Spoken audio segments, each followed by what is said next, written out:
Itu di The Voice Indonesia tahun 2019, aku trauma banget karena aku rasa kayak, kok udah 8 kali ikut audisi, kok nggak lolos-lolos nih? Mungkin bukan di nyanyi kali ya, sempat down di tahun 2019, sempat buka barber dan buka rumah makan kecil-kecilan, karena untuk mengalihkan nggak mau nyanyi lagi, sempat setahun kayak benci banget sama suara aku.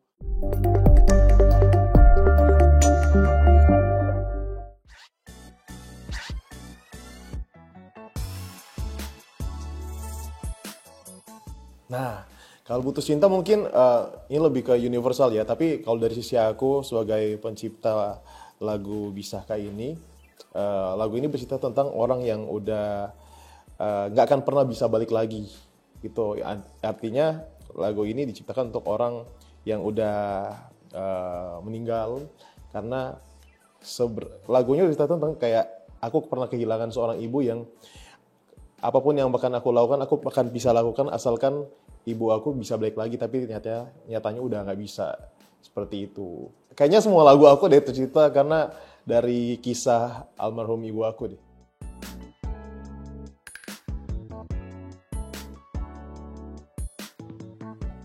Jadi awalnya kan aku udah ngefans banget sama Bang Semi dari aku SMP deh kayaknya.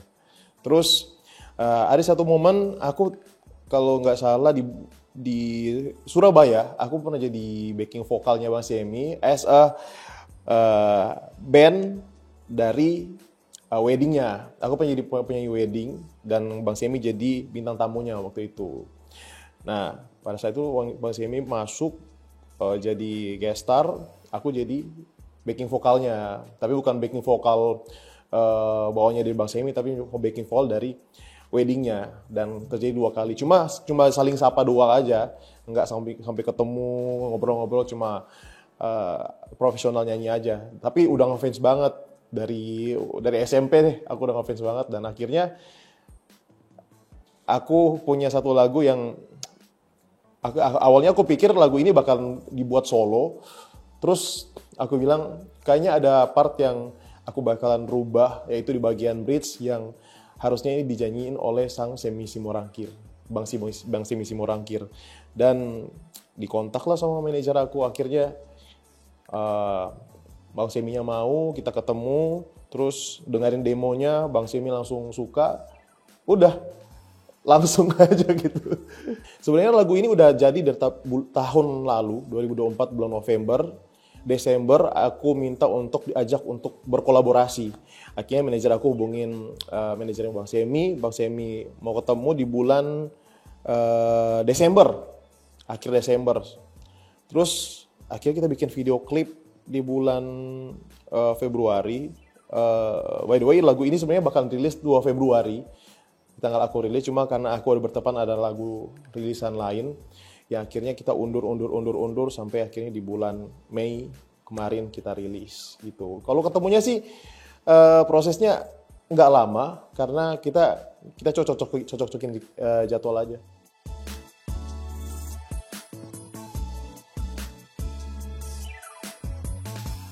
Kalau baik sih pasti semua orang udah tahu kalau Bang Semi baik ya. Cuman yang nggak nyangkanya ternyata orangnya ternyata lucu ya, kocak dan overall ya akunya pertama takut canggung, ngobrolnya nggak nyambung segala macam. Ternyata orangnya sangat-sangat menghibur juga. Ada sisi pelawaknya Bang Semi ternyata.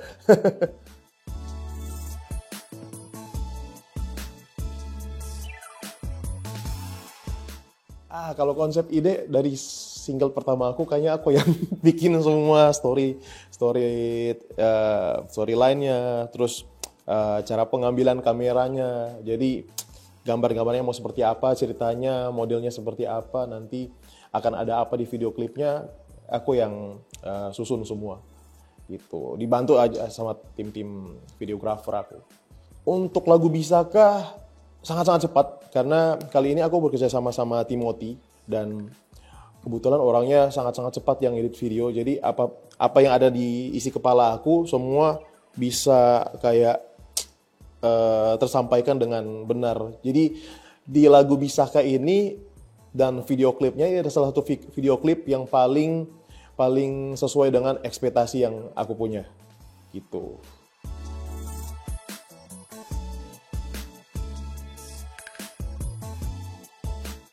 Dulu mungkin karena baru habis lulus SMA, terus kuliah sambil kerja, terus akhirnya kerja lebih mengutamakan kerja daripada kuliah.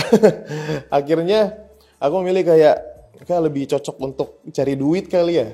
Jadi aku kerja sambil di bank dulu, sempat kerja 4 sampai 5 tahun di sebuah bank jadi customer service. Terus 4 tahun kemudian aku berpikir kayaknya aku nggak bisa hidup dengan kerja sesuai dengan bukan dengan passion aku. Jadi aku pindah Surabaya, bermula dengan kayak nyanyi di wedding gitu, ikut audisi segala macam. Ya dari situ sih ada keinginan untuk lebih berkembang lebih besar aja gitu.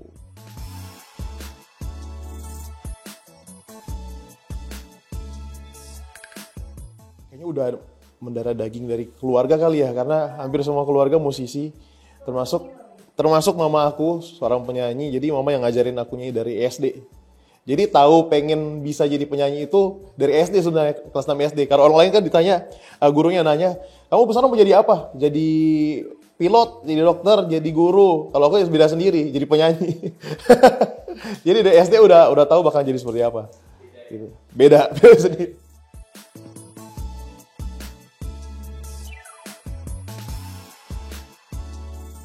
Trauma sih di tahun 2019 kali ya. Itu audisi ke-8 yang aku ikut. Ya, audisi ajang pencarian bakat ke-8 yang aku ikut. Boleh sebutin? Boleh. Itu di The Voice Indonesia tahun 2019. Aku trauma banget karena aku rasa kok udah 8 kali ikut audisi, kok nggak lolos-lolos nih? Mungkin bukan di nyanyi kali ya. Sempat down di tahun 2019. Sempat buka barber dan buka rumah makan kecil-kecilan karena untuk mengalihkan nggak mau nyanyi lagi. Sempat setahun kayak benci banget sama suara aku, udah nggak mau dengar lagu-lagu demo aku lagi, nggak mau dengar lagu-lagu Indo. Pokoknya udah beralih banget lah, udah pengen jadi pembisnis waktu itu. Tapi karena memang udah passion kali ya, passionnya udah nyanyi. 1 tahun kemudian lihat orang-orang ada audisi lagi, ikut X Factor Indonesia, aku ikut lagi. Jadi ya gitu-gitu terus. Tapi sempat paling trauma sih 2019 karena pas ikut The Voice Indonesia itu udah sampai di Jakarta dan ikut di tahu juri yang muter itu loh. Nah itu satu juri pun gak ada yang muter. Jadi lumayan trauma juga sih waktu itu. Karena kayak merasa selalu ditolak kan, merasa selalu ada penolakan dan akhirnya ya udah pengen jadi pembisnis, tapi ya karena passion ikut lagi audisi X Factor Indonesia itu yang terakhir. Sebenarnya pas di X Factor pun itu kan kayak yang ke-10 kalau nggak salah ya. Habis The Voice masih ikut Idol juga di zaman Covid, zamannya Rimar Idol. Terus sama Anggi Marito nggak lolos juga. Tahun depannya 2021 ikut X Factor lagi. Terus sempat lolos tapi dijadiin boyband. Nah itu lumayan, waduh kok jadi boyband ya, pengen jadi penyanyi solo tapi ya udah ikutin proses karena udah kontrak di dalamnya, tereliminasi. Nah dan akhirnya ada keinginan lagi kayak pengen punya single deh untuk ini, karena waktu itu udah lumayan sedikit dikenal sama beberapa penggemar karena cover-cover lagu di sosmed. Akhirnya memberanikan diri untuk bikin single gitu.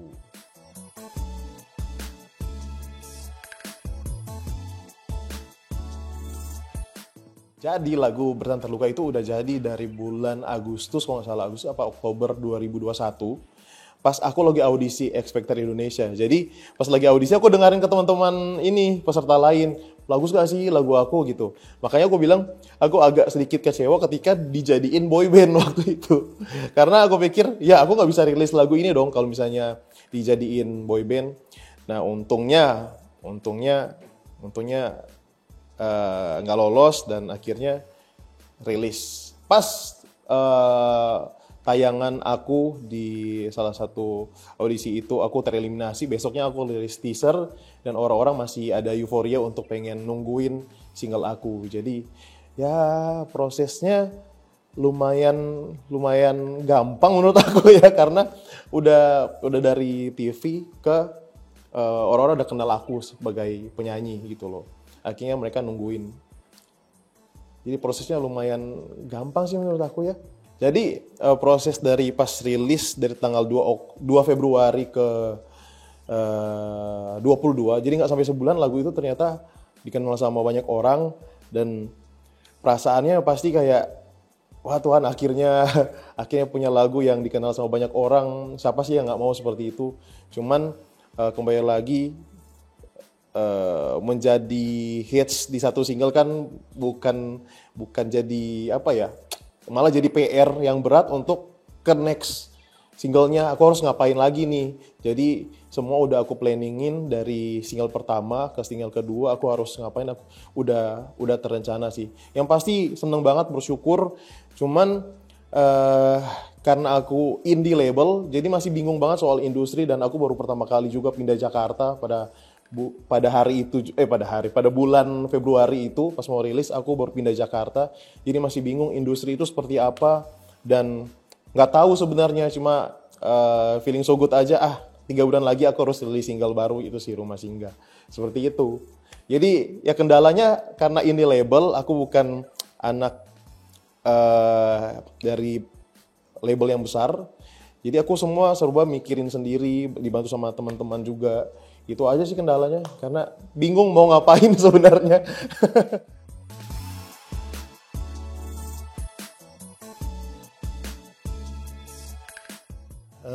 Senangnya dulu ya, senang mungkin karya-karya aku akhirnya sekarang didengarin banyak orang. Kalau manggung udah banyak yang nyanyiin, meskipun ada beberapa lagu yang mungkin kayak, kok streaming masih dikit, tapi ada yang tahu. Itu satu hal yang menurut aku membanggakan, karena mereka bisa datang ke konser aku, mungkin effort, karena aku punya beberapa fanbase yang kayak jauh, mereka 5 jam untuk datang nonton aku. Itu kan satu hal yang luar biasa gitu loh. Nggak semua, aku pun kayak ngefansnya aku sama idola aku nggak mungkin ngelakuin perjalanan 5 jam atau pindah negara untuk nonton idola aku gitu loh. Tapi mereka bisa effort seperti itu hal yang menyenangkan. Nah, hal yang nggak enaknya adalah aku orangnya sebenarnya santai. Penampilan aku mungkin bukan kayak gini, tapi lebih senang yang ya celana pendek, pakai ya kutang-kutang, mungkin bajunya udah robek-robek mungkin dikit.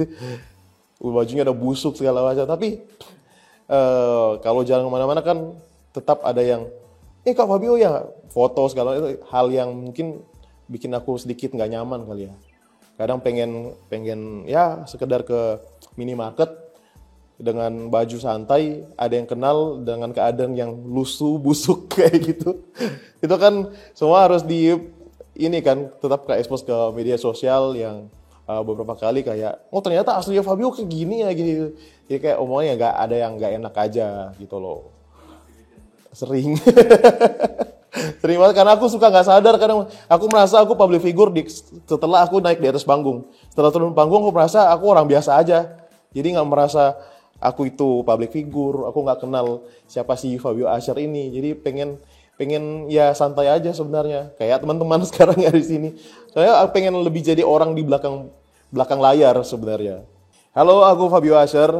Jangan lupa dengerin single terbaru aku, kolaborasi bersama Semi Simorangkir, Bisakah, dan semuanya bisa didengarkan di digital platform kesayangan kalian. Thank you.